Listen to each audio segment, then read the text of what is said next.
Esferas da Vida. Apoio Cultural. Porta Joia Lingerie. Sempre com o melhor atendimento e os melhores preços. Pena Showroom. Portas e fechaduras. Luz, câmera e ação. Cine Teatro Matão. Com cultura, a vida tem mais sentido. Tijuca Restaurante Bar. A esquina mais carioca de Araraquara. Sejam muito bem-vindos ao Esferas da Vida. Hoje é dia de perguntas e respostas e iniciamos perguntando a vocês, telespectadores. O que você cultiva hoje, nesta vida transitória que de fato vibra na vida imortal? Quais são suas metas e objetivos de como um ser pertencente à imortalidade? Olha que profundo, reflexivo o programa vai ser hoje. Vem com a gente. A alma que é vibração, vida e essência das esferas.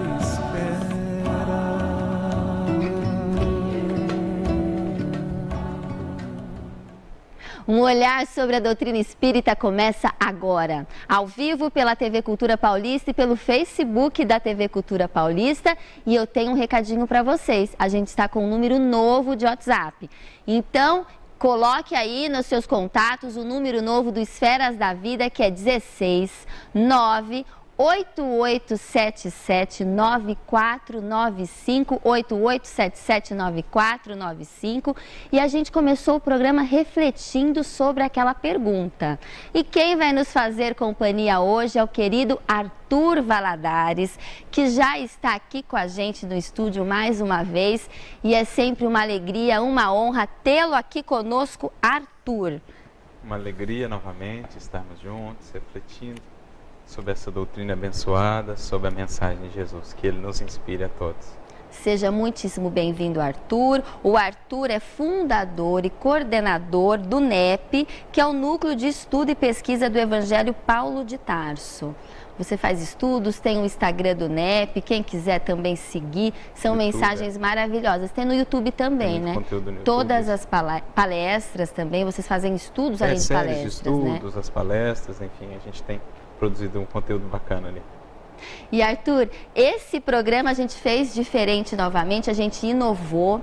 Nós pedimos para os nossos telespectadores enviarem para a gente vídeos com questões. E a gente poderia começar com o primeiro vídeo e depois a gente vai respondendo essa pergunta reflexiva que a gente fez no começo do programa, porque eu tenho certeza que todas as respostas aqui vão seguir esse direcionamento de nós, que somos espíritos imortais, como devemos nos comportar sabendo dessa informação. Não basta saber, tem que se comportar como, certo? Kardec tem uma mensagem muito interessante, um trecho muito interessante no Evangelho segundo o Espiritismo, no capítulo 2, chamado Ponto de Vista. E de fato, quando nós analisamos a vida, as circunstâncias, tudo que nos cerca, com esse novo ponto de vista que a visão da espiritualidade, da imortalidade nos traz, muitas coisas realmente se modificam, facilitando-nos aí a caminhada, orientando-nos melhor nessa caminhada, que precisa, claro, todo esse conhecimento sair do campo intelectual, do campo do saber e se concretizar também no realizar, no fazer, no transformar. É isso mesmo. E a gente vai escutar agora, né? A gente vai ver a pergunta do Fernando de Souza, que é escritor e orador espírita, que enviou um vídeo aqui pra gente, pro programa de hoje. Olá, Priscila. Olá, Arthur. Meu nome é Fernando de Souza. Eu sou escritor e orador espírita. Bem, nós temos visto nesses últimos tempos grande parte dos brasileiros um tanto pessimistas. Mas não só pessimistas, como radicais, extremados em suas opiniões. E geralmente essas suas opiniões são intolerantes no tocante àquele que não pensa como ele naquele assunto. Temos visto isso com regularidade, sobretudo na política. Minha pergunta é: para aqueles que buscam a condução da sua vida através das orientações da doutrina espírita, qual deve ser o seu comportamento nesses momentos de polarização, aonde, como falei há pouco, grande parte dos brasileiros, cada qual assumiu um posicionamento e é radical naquela sua postura, sendo totalmente antipático àqueles que não pensam como ele. Como deve agir o espírita? Grande abraço, muito obrigado. Ótima pergunta. Nós que agradecemos aqui do Esferas da Vida a sua participação. E a resposta é toda do Arthur. Primeiramente, agradecer ao Fernando pela participação, uma excelente pergunta mesmo, diante dos quadros que a gente tem visto no Brasil, no mundo de modo geral. Diante dessas polarizações, diante de um mundo que insiste em criar muros entre os corações, eu acho que o papel do cristão, do espírita, que não deixa de ser um cristão, é justamente o de criar pontes, é justamente o de conectar esses polos, guiando-nos pelo Evangelho do Cristo, que é sempre o caminho do equilíbrio, o caminho do meio, o caminho do amor. Como disseram também tantos outros mestres, o caminho do meio, o caminho da virtude, como Aristóteles nos dizia, como Buda também nos dizia, como o próprio Cristo no Evangelho.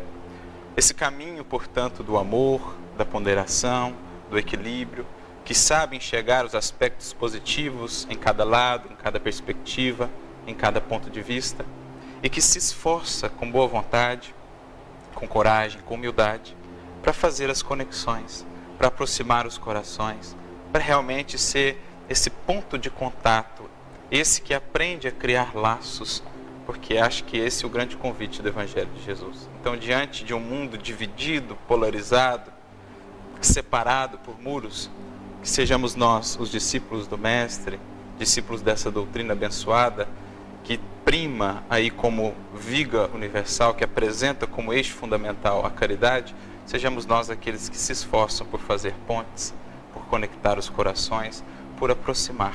Porque eu acho que é assim, somente assim, buscando soluções coletivas, buscando o caminho do amor, do equilíbrio, da ponderação, do diálogo, que se torna impossível, distante, quando estamos distantes, quando estamos nessa polarização dos extremos e do radicalismo, somente com soluções que passem por esse construir coletivo, por essas conexões, nós chegaremos a resultados duradouros e nós chegaremos, digamos assim, às finalidades que no fundo todos ansiamos.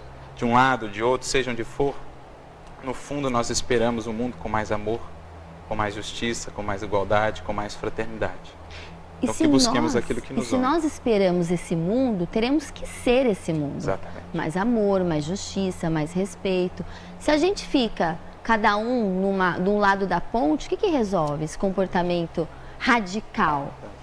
Eu acho que eu me recordo de uma fala do apóstolo Paulo, que compreendeu muito bem o que era esse convite de Jesus, né, que soube ser essa mudança no mundo a partir da sua própria mudança.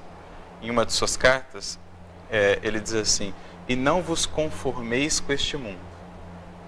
Essa é a primeira parte da frase, ou seja, é importante a gente ter esse anseio de querer mudar, porque isso faz parte, é o processo de evolução, progredir individual e coletivo. A gente tem anseios, a gente tem ideais, a gente espera por coisas melhores, por uma humanidade melhor, por uma sociedade melhor. Faz parte isso, mas ele acrescenta na frase. Então, e não vos conformeis com este mundo, mas transformai-vos. Como a nos dizer que a melhor indignação é aquela da transformação. É a nossa transformação. Exatamente. Que é muito similar à frase depois de um Gandhi, por exemplo, seja você a mudança que deseja ver no mundo. Ou seja, no próprio Evangelho a gente vê muitas lições de Jesus nesse sentido. Quando ele fala, por exemplo, do reino de Deus ou do reino dos céus, que é esse estado primeiramente íntimo de mais paz e de harmonia, que depois se reflete para o social, Jesus vai sempre exaltar esse valor das pequenas coisas, ou esse valor do próprio indivíduo, que se converte em uma sementinha que vai aos poucos, com o tempo, com o esforço, com o cultivo, alcançando influência, estendendo a sua influência, a fim de abarcar, digamos assim, a comunidade de um modo geral. Então, quando vai falar do reino dos céus, ele compara um grãozinho de mostarda, que se torna depois uma árvore, capaz de alcançar, de acolher os pássaros e tudo mais. O que ele quer dizer? Numa das interpretações, cada um de nós é um grãozinho de mostarda diante do mundo, diante da sociedade. Mas o que pode produzir um grãozinho de mostarda quando vibra nele o amor e o desejo realmente de se transformar? E muitas pessoas anseiam por mudar o mundo, acabar com a fome do mundo, pensam no grande. E na realidade é no dia a dia que a gente se transforma, não é? O próprio mestre tem uma frase nesse sentido muito bonita no Evangelho, diz assim: por que estáis inquietos pelas grandes coisas, se nem as coisas mínimas ainda fazeis? Ou seja, às vezes a gente está tão inquieto, tão agitado, querendo mudar tantas coisas, que a gente está desatento para o mínimo. No lar, a gentileza, a bondade, a compreensão, o falar mais amoroso, no trabalho, no trânsito, na rua, seja onde for, né? A gente começa pelas pequeninas coisas, a fim de que estejamos habilitados depois para os grandes trabalhos.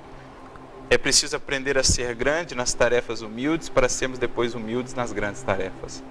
Então é mais ou menos essa a dinâmica de construção do Evangelho. Aprendemos a ser grandes, ou seja, fiéis, comprometidos nas pequenas coisas do dia a dia, para que paulatinamente nos preparemos a essas tarefas que impactam mais a sociedade, dessas grandes vidas que vez por outra passam aqui e geram uma grande transformação.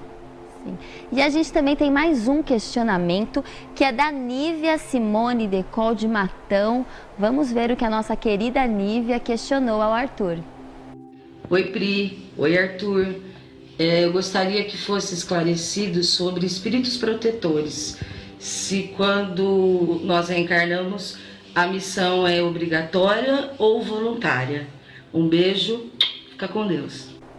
Um super beijo para você, Nívia. Muitíssimo obrigada pela sua participação. E um beijo para a Marina e para o Gui também. Essa é, inclusive, a questão 493 do Livro dos Espíritos, sobre a questão dos espíritos protetores, se seria uma tarefa obrigatória ou não. Mas a gente precisa entender que, à medida que o espírito vai galgando os degraus da evolução, mais vai crescendo internamente nele a consciência do dever. Há, inclusive, no Evangelho segundo o Espiritismo, uma mensagem muito bonita, no capítulo 17 de Lázaro, chamada O Dever. Quanto mais o ser cresce na espiral da evolução, mais consciente ele se torna com relação aos seus deveres, sobretudo para com aqueles que ainda não alcançaram o patamar em que ele já está. Então, quanto mais o espírito sobe, e essa é a característica de um espírito protetor, são espíritos mais adiantados do que nós, mais eles têm consciência desse dever que têm para com aqueles que ainda estão na retaguarda da jornada. Então, apresenta-se para eles quase como uma obrigação íntima, a obrigação de ajudar, de amparar, especialmente aqueles seres que lhes são caros, a subirem também esses degraus da evolução. Então, nesse sentido, se configura uma obrigação, mas assim, uma obrigação mais interna do que algo imposto. É algo que eles sentem, é um compromisso de amor, é um compromisso de gratidão por tudo aquilo que já receberam e têm recebido também daqueles que estão acima deles. Então essa é a beleza da criação divina, essa grande lei de solidariedade que conecta todos os seres, desde uma ponta lá, o Criador, ao mais ínfimo dos seres, sempre sustentados pelo Criador, por Deus, essa grande corrente dos seres que se ajudam, que se amparam, os que estão numa posição aprendendo com os que estão acima e amparando os que estão abaixo. Então, todos os seres conectados numa grande cadeia de amor, de solidariedade e de compaixão.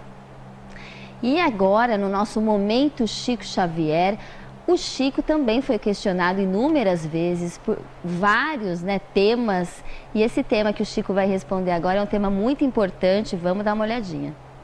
O divórcio é uma medida humana, mas nós devemos considerar, e isso digo na condição de espírita, nós os espíritas precisamos e sabemos respeitar a maioria católica da nação brasileira.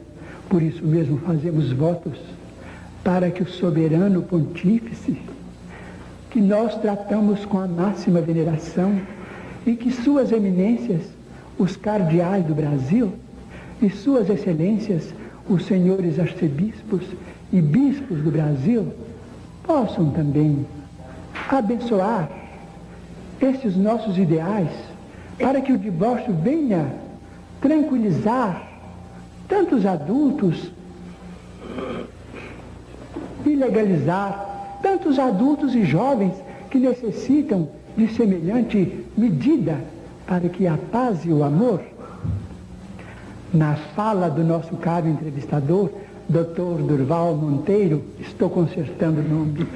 Mas muito obrigado pela tolerância. Mas não suspendeu o doutor ainda. Foi um engano. Para que a paz e o amor reinem dentro do lar pátrio, do território brasílio.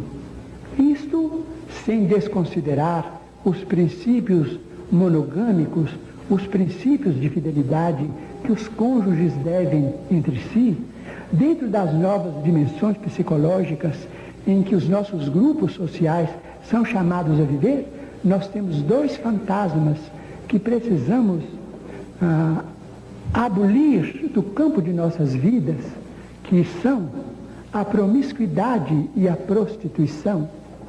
Nós poderemos vencer a prostituição com a dignidade do trabalho, porque pelo trabalho cada criatura se faz respeitada pelo rendimento da sua própria vida no grupo social. E a promiscuidade pela orientação médica, que vai liberar a nossa mente de aventuras suscetíveis de comprometer o futuro de nossos descendentes.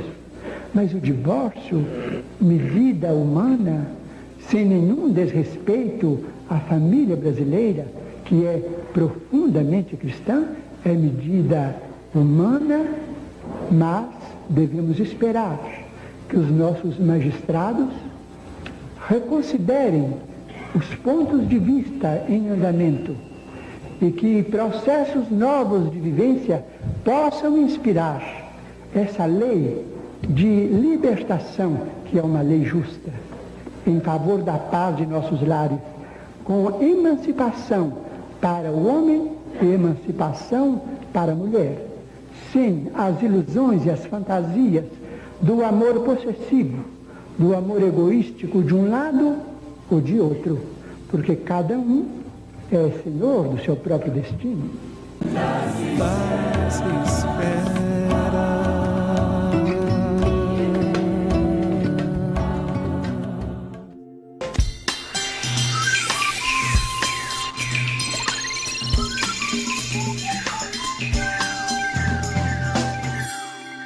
Meu decorador quer pintar meu quarto de azul clarinho.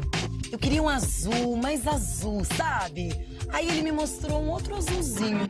Mas eu queria um azul mais assim, azulado. Tadinho, quem tava ficando azul era ele. De raiva. Uma coisa certa, azul, azulzinho, azulão. Tem que ser sempre Brasilada, Brasilux. Tintas de qualidade super econômica. Pena Showroom, o melhor e mais completo showroom de Araraquara e região. Linha completa de portas e janelas em aço, madeira e alumínio. Fechaduras, travas de segurança, puxadores, alças e o mais moderno piso de madeira laminado. Duraflor. A Pena Showroom tem atendimento impecável, entrega rápida e pagamento facilitado nos cartões. Solicite já seu orçamento. Pena Showroom, Rua Castro Alves, 3410, próxima Avenida 36, no Santana. Fone 3336-5577. De olho na visão. Dr. Ramon Carazato, a Joana de Matão sente sempre no final do dia seus olhos ardendo, vermelho, pesados. O que será que pode ser? Joana, isso que você sente pode ser várias condições, várias enfermidades. Só que algo que está acontecendo muito nos últimos tempos é algo que é conhecido como até síndrome do usuário de computador. Que hoje em dia, com o pessoal muito focado em celulares, tablets, computador, não dando nenhum período de repouso para os seus olhos, acaba tendo muitos desses sintomas. O que acontece? Nós, quando estamos frente à tela, acabamos nos concentrando bastante, esquecemos de piscar. Somado com outros fatores, como por exemplo, ar-condicionado, ventiladores, contribui mais ainda para esse ressecamento dos olhos. E isso pode gerar vários sintomas, como por exemplo, esse ardor nos seus olhos vermelhos, cansaço visual, principalmente no final do dia. Tem pessoas que começam a ter até dificuldade para focar a imagem de longe e de perto. É muito importante você consultar o oftalmologista para confirmar isso. E algumas dicas importantes são de dar repouso para os seus olhos. Como, por exemplo, quando for ler algo, não trazer muito próximo aos olhos, mas deixar uma distância de 1 a 2 palmos. E outra coisa interessante, lembrar de piscar, ver com o seu oftalmologista sobre colírios lubrificantes e dá alguns períodos de descanso. Ficou 1h, 1h30 na frente do computador, olhe algo que esteja a 5, 6 metros de distância e deixe seu olho relaxar um pouco, tá bom? De olho na visão. Apoio Cultural HUA, Hospital Oftalmológico de Araraquara. Na hora de abastecer seu veículo, vá direto ao Posto Benassi, vanguarda da tecnologia e do atendimento. Combustível 100% Ipiranga, atendimento 24 horas com os melhores combustíveis e gás natural veicular. Loja de conveniência completa, padaria com lanches naturais, pão fresquinho e café, das 5h30 da manhã às 10 horas da noite. Além do maior programa de pontos do Brasil, quilômetro de vantagens. O desempenho do seu veículo depende da escolha do combustível. O Posto Benassi espera por você 24 horas. De segunda a domingo, o almoço do Tijuca é o mais concorrido da cidade. O buffet de saladas, a variedade dos pratos quentes e sempre tem novidade. Tem comida carioca, portuguesa, árabe, além das sobremesas de dar água na boca. O almoço do Tijuca é tudo de bom. Mas à noite, meus amigos, o Tijuca vira point. É bar, é boteco, happy hour e jantar. É música ao vivo e chopp pela metade do preço. De noite ou no almoço, vem Tijucar. Tijuca Restaurante e Bar.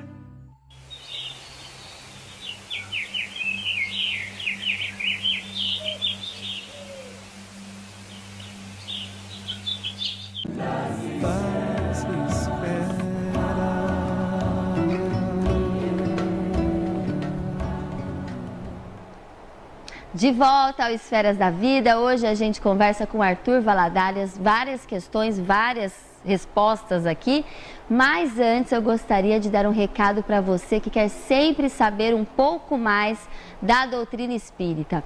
Vamos para a nossa dica de leitura, que é o Jornal Clarim, que esclarece didaticamente todos os tipos de assuntos espíritas, e também a Revista Internacional de Espiritismo, que é uma das revistas mais respeitadas no meio espírita pela qualidade e profundidade de seus textos, expandindo sempre o conteúdo religioso para explanações filosófico-científicas. Jornal Clarim e Revista Internacional de Espiritismo. Entrem no site www.oclarim.com.br e o WhatsApp também vai estar na tela para vocês, o telefone, tudo certinho. E a gente volta aqui para o programa de hoje, a gente vem conversando com o Arthur. Arthur, no comecinho do programa a gente falou sobre a reflexão de ser um ser imortal, você falou.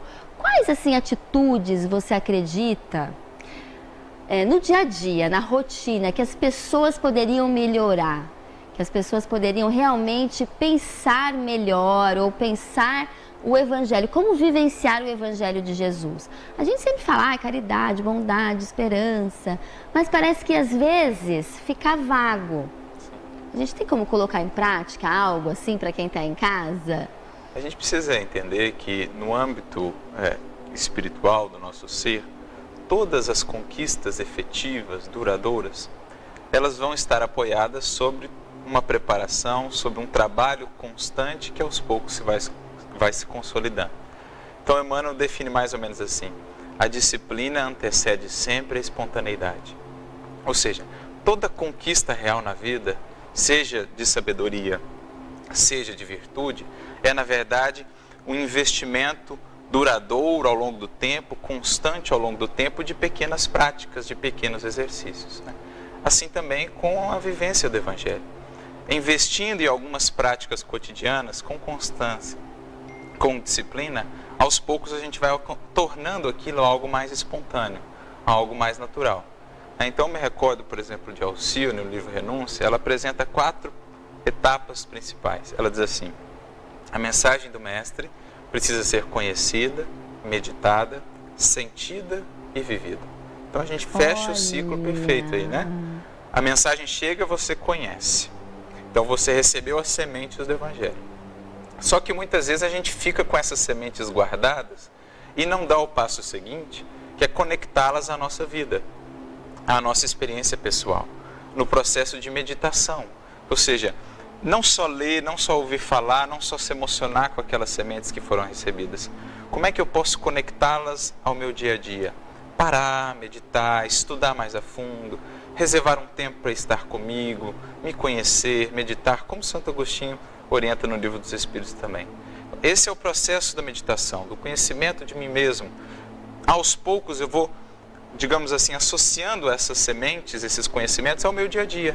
Eu estou passando por uma experiência, eu me lembro daquela lição e aos poucos, algo que eu nem lembrava, agora eu começo a tentar praticar, vou investindo com o esforço da vontade, da disciplina, e aquilo vai alcançando o sentimento, vai transformando o sentimento, e em mudando o sentimento, aquilo alcança a vida, porque nós refletimos na vida aquilo que vibra o nosso coração.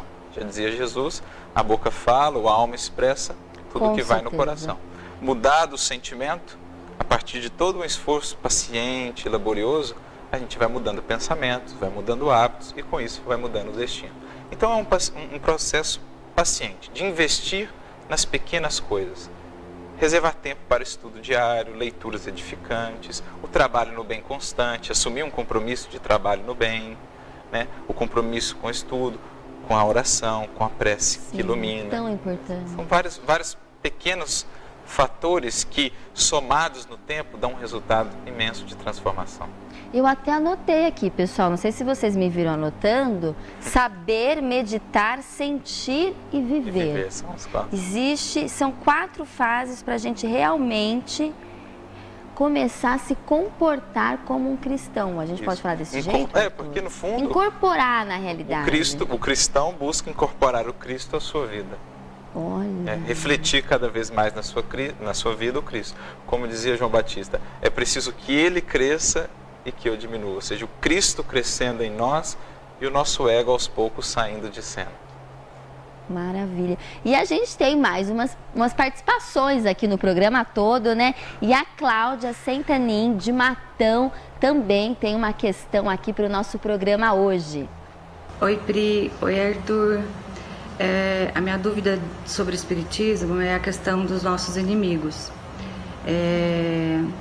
Eu oro por eles, mas a minha dúvida é porque eu ainda não consigo esquecê-los. Eu gostaria de realmente amá-los, mas isso é muito difícil. E a minha dúvida é essa: tem alguma coisa que eu possa fazer a mais do que só orar por eles? Obrigada, um beijão. Cláudia, muitíssimo obrigada pela sua pergunta. É uma pergunta muito pertinente, muito importante, porque a gente está falando do perdão, de como amar os nossos inimigos, e eu acho que é o cerne aí, né, de você se libertar de qualquer culpa, de qualquer problema, ressentimentos, né? Como isso, Arthur? Vamos ajudar a Cláudia. Eu acho que encaixa um pouco nesse processo que a gente falou aqui agora, né? Paciente de construção. Mas um ingrediente importante ela já falou, né? Até uma grande espiritualista católica que dizia que o perdão é filho da oração. Então, a oração, o orar, o pensar com amorosidade naquela pessoa com quem tem alguma dificuldade, é um recurso imprescindível de ir aos poucos diluindo internamente quaisquer miasmas, quaisquer cristalizações de ressentimento, de ódio, de rancor, porque no fundo a prece é um banho de amor na alma, é um banho de luz que vai adentrando o nosso mundo interior, digamos assim, lavando, purificando, removendo as impurezas, diluindo tudo aquilo que estava travado, enquistado. Então, essa oração, esse exercício de amor por esses irmãos é um dos ingredientes fundamentais. O perdão e a compreensão é também filho do nosso próprio autoconhecimento. Quanto mais mergulhamos em nós mesmos, mais nós compreendemos as nossas limitações. E em compreendendo melhor as nossas limitações, nós conseguimos compreender melhor as limitações do outro. E conseguimos olhar para o outro com um olhar que vai além dos seus equívocos, das suas sombras. A gente consegue olhar para o outro na sua humanidade, na sua fragilidade, que também estão em nós. Quanto menos eu consigo lidar com as minhas fragilidades, mais difícil será lidar com a dos outros. E mais difícil será perdoar. Quanto mais eu mergulho em mim, me pacifico e me amo, me perdoo apesar das minhas fragilidades, mais eu consigo lidar com serenidade, com compreensão com o outro, com aquele com quem tive dificuldades. Então ele é também, o perdão, um filho do autoconhecimento, do conhecimento de nós mesmos, do amor que vamos tendo por nós mesmos, apesar das nossas imperfeições, que se expande também no amor aos semelhantes, reconhecendo, compreendendo a sua condição de seres humanos, passíveis de quedas, de falhas, de equívocos. Né? Esse é um ingrediente também muito fundamental para se perdoar. Nunca perder de vista que ele é um irmão, que ele é um ser como nós, em jornada de evolução, em aprendizado, e que, no fundo, não devemos eliminá-lo, afastá-lo, mas sim converter inimigos em amigos. Eu me recordo de um dos sermões mais bonitos que eu já vi sobre esse mandamento, essa orientação de Jesus, amai os vossos inimigos, que é o sermão de Martin Luther King. Depois, quem quiser, procure, tem no Google, amai os vossos inimigos. Como ele descreve, como ele explica o porquê e o como fazer. E estamos falando de alguém que não simplesmente pregava, mas de alguém que teve de viver isso ao longo de toda a sua vida para levar adiante a missão que veio cumprir. Então, acho que esses são dois ingredientes, a oração, o conhecimento que leva à compreensão e, claro, o serviço no bem. Quanto mais nós nos abrimos ao amor, esse amor que renuncia, esse amor que serve, esse amor que não espera nada em troca, mais fácil vai se tornando perdoar, mais fácil vai se tornando doar a esses irmãos amor sem esperar qualquer coisa em troca. Arthur, você falou agora do amor próprio. Quanto mais a gente se ama, se conhece, a história do autoconhecimento, mais a gente consegue olhar para o outro com mais empatia, solidariedade, piedade. Quando você fala em amor próprio, como você diferencia o egocentrismo do amor próprio, o narcisismo do amor próprio? Essa é uma linha muito tênue mesmo, né? Muitas vezes, quando falamos em amor próprio, ele acaba se encaminhando para esse narcisismo, ele acaba se encaminhando para essa exaltação do nosso egoísmo. Eu acho que a grande questão para a gente combater esse excesso, esse equívoco na questão do amor próprio, é justamente irmos em direção ao semelhante também, dando vazão a esse amor no serviço aos semelhantes, né? Eu acho que assim a gente vai dosando melhor quem realmente somos, as características que temos, vamos tendo aquele amor próprio que se configura, por exemplo, no investir na nossa evolução, no patrocinar realmente a nossa evolução, na busca de metas espirituais, na busca de valores, de conquistas que, antes de exaltar a personalidade, a vaidade, o egoísmo, o orgulho, na verdade enriquece o nosso espírito, o tornam mais apto a servir, a ser um instrumento do bem e do amor. Então, amar-se a si mesmo é buscar servir no bem, é buscar estudar, é buscar se conhecer, é buscar se esforçar por perdoar, por ir além dos limites que temos conseguido chegar até aqui, é dar aquele passo além que Jesus nos convida a dar, enfim, é investir na nossa evolução, na nossa construção, enquanto espíritos imortais. Mais do que qualidades que ornamentam transitoriamente o nosso ser, mais do que prazeres que momentaneamente virão, passarão e deixarão muitas vezes um amargor por detrás, buscar investir no prazer real da alma, naquilo que nos enriquece, que nos preenche. Eu acho que isso é se amar, né? Sempre conservando, aliando isso à humildade, e não há nada melhor para manter a humildade do que o serviço no bem, aos semelhantes. E a gente tem mais uma questão aqui por vídeo, que agora é da Clara, que está em Uberaba, que mandou essa questão aqui pra gente. Oi, Pri. Oi, Arthur. Tudo bem? A minha pergunta é sobre como nós, espíritas, devemos agir no mundo em relação a fazer a nossa justiça, fazendo bem, mas deixar a justiça para ser um assunto de Deus no mundo espiritual. Porque para mim é muito difícil ver algumas coisas que acontecem aqui na Terra e pensar que a gente deve deixar tudo apenas para a justiça de Deus. E eu queria saber como que nós espíritas podemos conciliar esse dilema entre fazer a nossa própria justiça ou deixar tudo para a justiça do mundo espiritual e de Deus. Muito obrigada.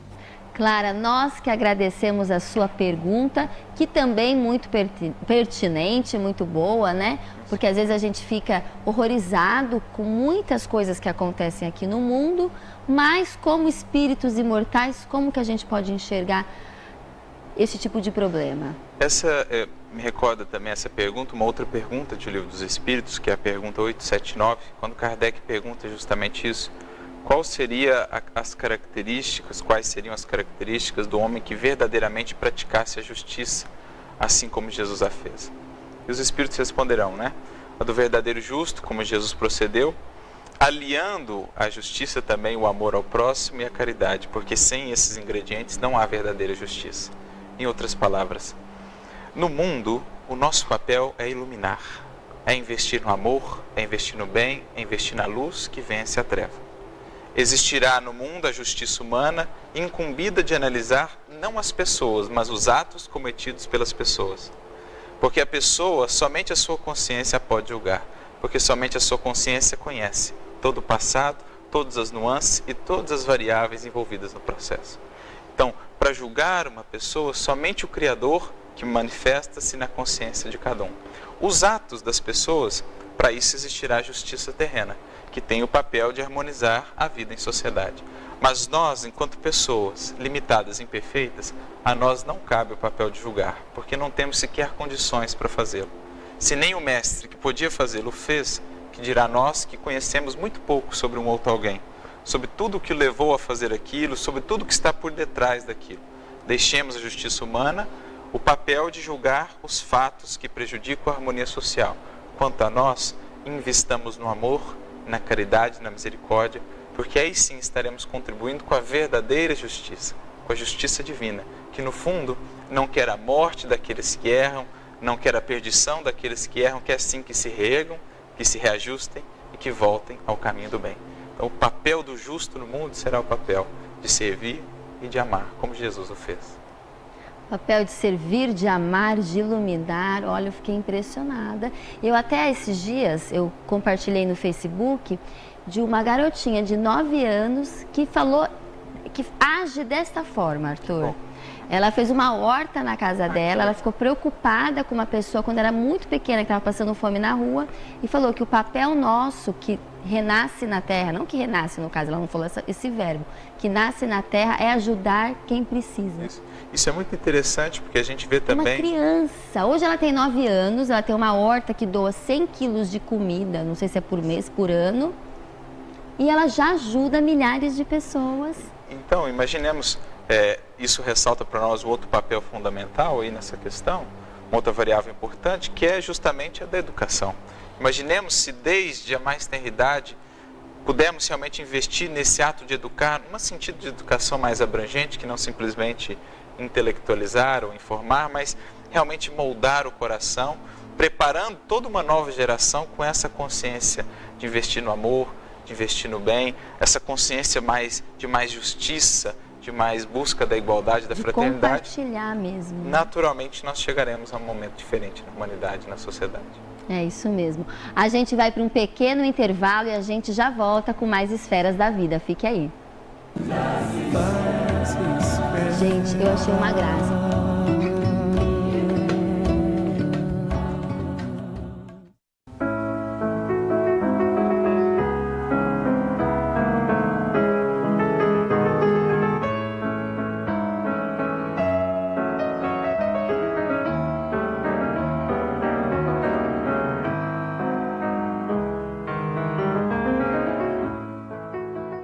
A Morada do Sol Corretora de Seguros é a proteção ao alcance de sua família. Desde 1979 no mercado, é sinônimo de tradição e inovação com a melhor qualidade para você. Opera em todas as modalidades de seguro com excelência. Seguro de vida, de automóveis, saúde, residencial, empresarial e consórcios. Proteção é o que define a Morada do Sol Corretora de Seguros. Em homenagem ao Dia do Trabalho, conversaremos sobre as novas leis trabalhistas. Como elas estão funcionando? Quais foram as grandes consequências para o trabalhador? Estaremos com o advogado Dr. Ricardo Monazzi. E para você que quer sempre manter relações saudáveis, o papo é com a psicanalista e psicóloga Luciana Marquesan. Além da nossa receitinha super saudável, com a NutriChef Carla Pires. Informação útil e de qualidade você encontra aqui. Espero todos vocês. Conexão Saúde, todas as quartas, às 10h30 da noite, na TV Cultura Paulista. A Clínica de Estética e Beleza New Look oferece para você todos os tratamentos de estética e beleza reunidos em um só lugar. Acesse o site clinicanewlook.com.br ou ligue a gente seu horário. New Look, qualidade e tecnologia a serviço da beleza. Porta Joia Lingerie, Há 31 anos oferecendo as melhores marcas de lingeries para todas as ocasiões. Conforto em toda a linha de roupa íntima feminina, masculina, adulto e infantil. Trabalha com as melhores marcas. Faça uma visita e conheça. Rua 9 de Julho, número 1152, Centro, Araraquara. Fone 16 3461 2031. Porta Joia Lingerie, sempre com o melhor atendimento e os melhores preços. Única FM, agora com mais potência, maior cobertura, mais tecnologia. Única FM 101,3, líder em audiência qualificada. Paz espera.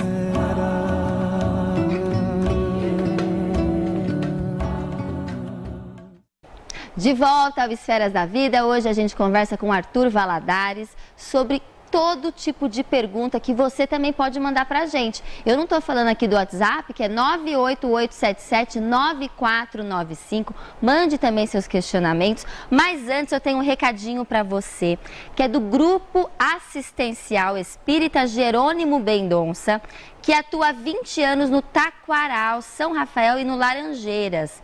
E eles estão unificando os trabalhos do Centro Espírita Morada de Luz, Francisco de Assis.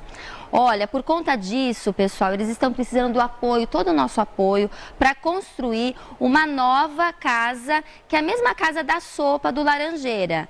Então, eles estão fazendo novas instalações, então eles estão vendendo agora para o Dia das Mães alguns kits. Então, você que quer ajudar, já vou passar agora o telefone do Carlos Aiello. Anotem aí, ó, é 99766-6023, 99766-6023. É para ajudar na construção das novas instalações da Casa da Sopa. E a gente volta a conversar aqui com o Arthur. Arthur, acho que a gente pode ir direto para o primeiro vídeo deste bloco, que vai ser com a Elaine Parma de Matão. Vamos ver qual é seu questionamento, Elaine. Eu gostaria que vocês esclarecessem sobre sonhos. Quando nós sonhamos com um ente querido que desencarnou, nós estivemos com ele neste sonho, né? Nós nos encontramos, ou isso vem de uma imaginação psicológica? Esclarece um pouquinho disso para nós. Obrigada. Muitíssimo obrigada pela sua participação, Elaine. A gente já passa direto aqui para o Arthur. Sonhos. Muitas pessoas têm essas questões sobre sonhos, né, Arthur? Kardec vai falar bastante, tratar bastante disso com os espíritos, no Livro dos Espíritos, algumas perguntas dedicadas a isso.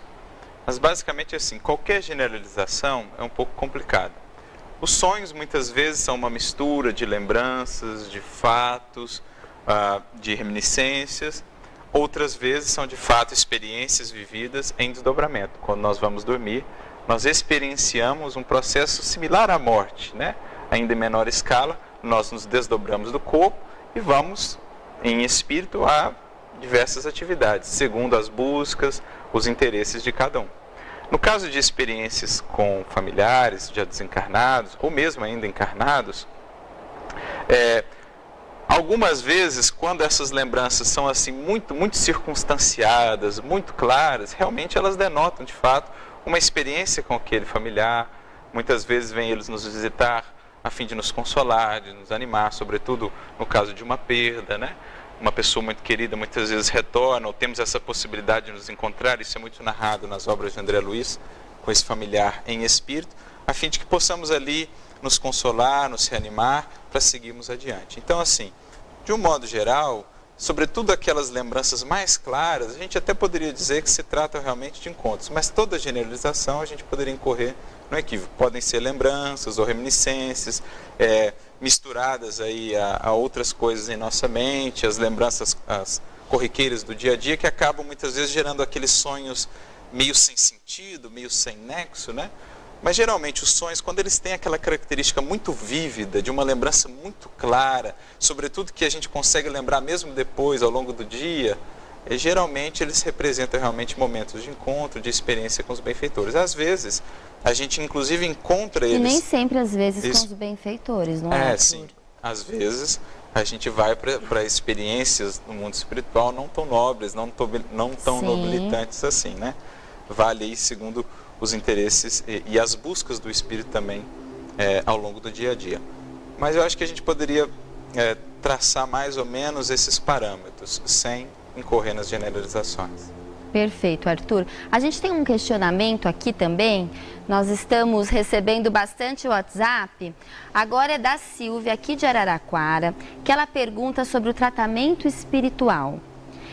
Se a pessoa que faz tratamento espírita foi subjugada por um obsessor, demora muito para ela se recuperar das sequelas e fluidos ali deixados por esse ser? Olha, cada caso é um caso e vai depender muito da postura da pessoa envolvida no caso, né?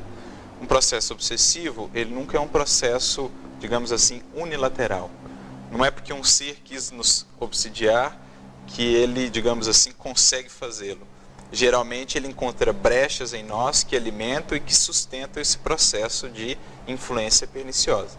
Portanto, a melhor cura, o melhor tratamento efetivo para a obsessão, mais do que frequentar o centro espírita, tomar os passes, frequentar um tratamento específico, será algumas mudanças internas que deveremos fazer.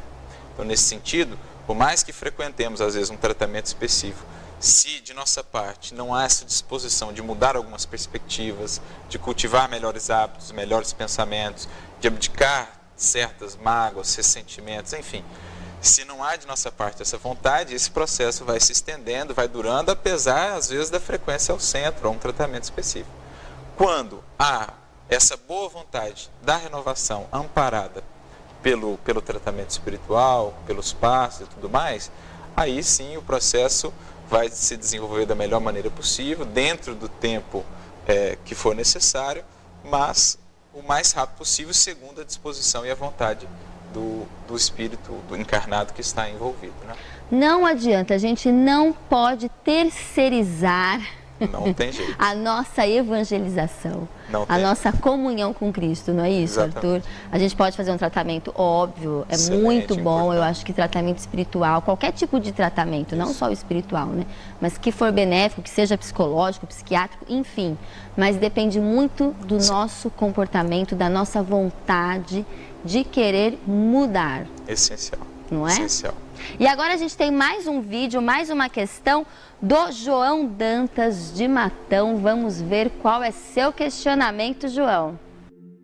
Boa noite, Priscila. Boa noite, Arthur. E boa noite a todos os telespectadores que acompanham o programa. Me chamo João Pedro Dantas, aqui da cidade de Matão. Arthur, me responde essa, por favor, hein? Tudo bem com você? Arthur, na sua opinião, atualmente, o espiritismo não está tomando rumos distantes, diferentes daquele que foi colocado por Kardec? Veja bem, hoje o espiritismo é quase que interpretado como uma religião, visto que na verdade é uma doutrina, e a religião é apenas um dos fundamentos da doutrina espírita, que é a religião, a ciência e a filosofia. E veja, no livro A Gênese de Kardec, se a gente pega no capítulo 4, item 3 diz: a ciência está chamada a constituir a verdadeira Gênese. E no item 7 ele diz: o que devemos acreditar, naquele que diz que 2 mais 2 são 4 e o prova, ou naquele que diz que 2 mais 2 são 5 e se recusa? E aí no item 9 ele ainda complementa: se a religião se recusa a caminhar com a ciência caminha sozinha. Então, na doutrina espírita, a ciência e a filosofia têm um papel importantíssimo.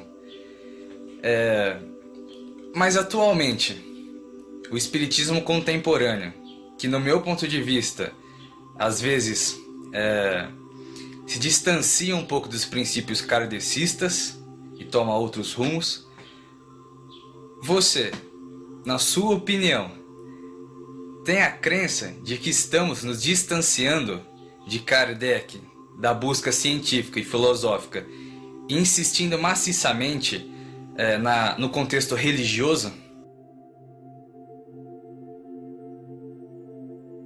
A sua participação, João, eu achei uma pergunta forte, para falar a verdade. Como assim o Espiritismo está se distanciando de Allan Kardec? O Espiritismo contemporâneo, existe isso de a gente dividir o atual do passado? Eu acho Kardec tão atual, Arthur. Sem dúvida, extremamente atual e imprescindível. Mas acho que assim, uma primeira questão aí a analisar é entender esse aspecto tríplice do Espiritismo, especialmente no que diz respeito à questão da religião, né? Alguns vão dizer o Espiritismo é ou não é uma religião e tudo mais. Existe essa polêmica? Isso, é preciso se entender o que se quer dizer ou definir por religião. Dependendo da definição que se olhe ou que se tome, aí ele não vai ser ou ele vai ser. O próprio Kardec escreveu um artigo muito interessante na Revista Espírita, de dezembro de 1868, com esse título: O Espiritismo é uma religião? E no mesmo artigo ele vai dizer ao mesmo tempo que sim e que não. Depende do que você define por religião. Porque ele vai focar no aspecto moral ali. Se a gente entender por religião esse aspecto moral, que é uma finalidade essencial do Espiritismo, isto é, religar os corações, como o próprio Kardec vai dizer lá, incentivar a solidariedade, a fraternidade e a reconexão com Deus, nesse sentido filosófico, o Espiritismo é uma religião. Não é uma religião no sentido institucional. Não tem ritos, não tem hierarquias, não tem casta sacerdotal. Então, nesse sentido, não é uma religião. Então, quando se fala do tríplice aspecto do Espiritismo, fala-se assim, de uma ciência que, a partir da observação dos fenômenos, inclusive ele cita o capítulo 4 do livro A Gênese, Kardec vai diferenciar a ciência material, a ciência do mundo, né, que vai estudar as leis materiais, da ciência espírita, que vai estudar as leis espirituais, as leis morais. Pois bem, nesse sentido, o Espiritismo é uma ciência, porque a partir de fenômenos, compreendendo esses fenômenos, a partir da mediunidade, que é um instrumento de experimentação, o Espiritismo chegou vamos dizer assim, Kardec, juntamente com o amparo dos Espíritos, chegou a criar um corpo filosófico para o Espiritismo. Então ele é ao mesmo tempo uma ciência e uma filosofia. Filosofia essa que decorre do estudo dos fenômenos. Mas essa filosofia gera ou traz consequências morais. E esse é o aspecto religioso no sentido de religação, de transformação do Espiritismo. Então o próprio Kardec, quando vai definir Espiritismo, ele vai dizer, é uma ciência de observação e ao mesmo tempo uma doutrina filosófica de consequências morais. Então veja, o próprio Kardec já define esse tríplice aspecto, não foi somente Emmanuel depois que vem trazer. Leon Denis também, no seu livro Depois da Morte, no último capítulo, A Lei Moral, vai dizer assim, o estudo científico deve conduzir ao estudo filosófico, que é coroado pela vivência da lei moral, ou seja, pelo aspecto religioso. Então você tem o tríplice aspecto. Então a gente percebe pela visão do próprio Kardec, como do próprio Leon Denis, que se a gente tomar a religião por esse sentido da transformação moral do ser, é essa justamente a finalidade do Espiritismo. Sim. E se ele se estivesse encaminhando para isso, então ele está muito bem sintonizado com Kardec. O próprio Kardec, quando vai definir no Livro dos Médiuns o tipo de espíritas, lá no capítulo 3, ele põe 3 tipos principais. Primeiro, os espíritas experimentadores. Os que se fixaram apenas na análise dos fenômenos, mas nada tiram disso que transforme a sua vida. Estudam, analisam os fenômenos, mas não se transformam em nada a partir disso. Ou seja, fixaram-se apenas na parte científica. O segundo tipo, os espíritas imperfeitos, são aqueles que já passaram um pouco do fenômeno apenas e compreendem até um aspecto filosófico, mas aplicam, digamos assim, as consequências morais desse aspecto filosófico, não a eles, não às suas vidas, mas às outras, aos dos outros. Até compreendem, portanto, o aspecto filosófico da doutrina, mas ainda não vivenciam a moral, o aspecto religioso. Por espíritas verdadeiros, que é o terceiro tipo, Kardec vai definir os espíritas cristãos. Os que vivem a caridade, os que aplicam a moralidade que propõe o Espiritismo, ou seja, os que entenderam esse sentido religioso do Espiritismo, no sentido de transformação moral, são os espíritas que realmente alcançaram as finalidades do Espiritismo. Então, se formos pensar por esse sentido, se buscarmos realmente o da transformação moral, o Espiritismo estará caminhando muito bem, bem conectado a Kardec e a tudo que veio depois, se focarmos no aspecto da transformação moral. Nesse sentido, sim, da religião que o Espiritismo entende, que o próprio Kardec entendia. Entendido. Arthur, você acabou de fazer uma palestra agora lá no Clarim, em Matão, e você falou sobre compaixão. E compaixão, piedade, até falei para você, nossa, eu fiz o evangelho lá em casa domingo, caiu sobre piedade. E eu achei tocante, né, a gente pensar sobre piedade. A gente tem um tempinho aqui para finalizar o programa, e como a gente falou de religar, das pontes, né, do começo do programa de Espírito Imortal, que nós estamos caminhando juntos, né, nessa evolução. Aí a gente falou de Espírito Protetor, que se preocupa com quem ficou. Então, conta um pouquinho pra gente o que você falou, o que é a compaixão, a piedade, pra gente finalizar, pra gente levar esse sentimento bom aqui pro final do programa. A origem da própria palavra compaixão, ela já nos fala muito desse sentido. A palavra compaixão vai estar associada em sua origem à palavra grega pathos, que pode significar ou ser traduzida por sentimento, sofrimento, paixão. Então, compaixão, na verdade, é sentir com, é criar um vínculo, é olhar, perceber e se conectar à dor de um outro coração, ao sentimento de um outro coração. É criar pontes, como falávamos no início. Portanto, num mundo de tanta indiferença e ao mesmo tempo também de tanta dor, como faz falta esse sentimento de amor que por meio da compaixão possa fluir. Compaixão, sentir compaixão, a piedade no sentido mais nobre dessa palavra, é olhar para um outro coração e enxergar para além das aparências. É sentir a sua dor, é se emocionar com a sua dor e mais do que isso, é se movimentar na direção de diminuir essa dor, de aliviar essa dor. Portanto, a compaixão é aquela virtude que balsamiza, que é serena, que traz um novo ânimo, que traz novo alento ao coração que sofre. É por isso mesmo, vai dizer, eu usei uma mensagem de Keibar Schutel falando sobre compaixão no livro Espírito da Verdade. É a compaixão aquela que prepara os caminhos para a caridade. Ele começa a mensagem dizendo assim: sem compaixão não há caridade. Porque como é que a caridade vai alcançar o outro se antes não há esse vínculo que a compaixão estabelece? Do sentir com, do se conectar.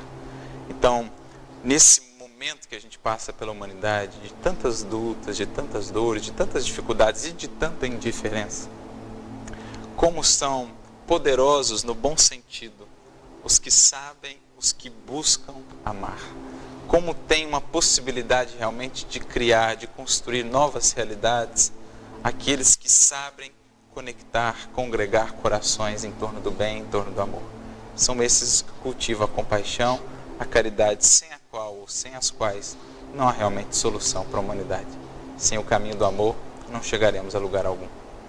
Arthur Valadares, eu fico emocionada, eu fiquei emocionada já no meu evangelho, no domingo eu te falei, agora você falando de compaixão, que a gente consiga realmente se conectar com o nosso próximo, estar junto, né? Ter empatia. Junto, caminharmos juntos. É isso, gente, que alimenta a nossa alma, e a gente agradece muitíssimo você por ter vindo mais uma vez aqui no Esferas da Vida. É um prazer, é uma honra tê-lo aqui com a gente. E eu convido todos vocês, todas as terças-feiras, às 10h30 da noite, eu te espero aqui. Até a semana que vem. Muitíssimo obrigada. Busca a ciência, o ser, pelos ossuários, no órgão morto impassível, atro e mudo, no labor. Esferas da Vida. Apoio Cultural. Porta Joia Lingerie. Sempre com o melhor atendimento e os melhores preços. Pena Showroom. Portas e fechaduras. Luz, câmera e ação. Cine Teatro Matão. Com cultura, a vida tem mais sentido. Tijuca Restaurante Bar. A esquina mais carioca de Araraquara.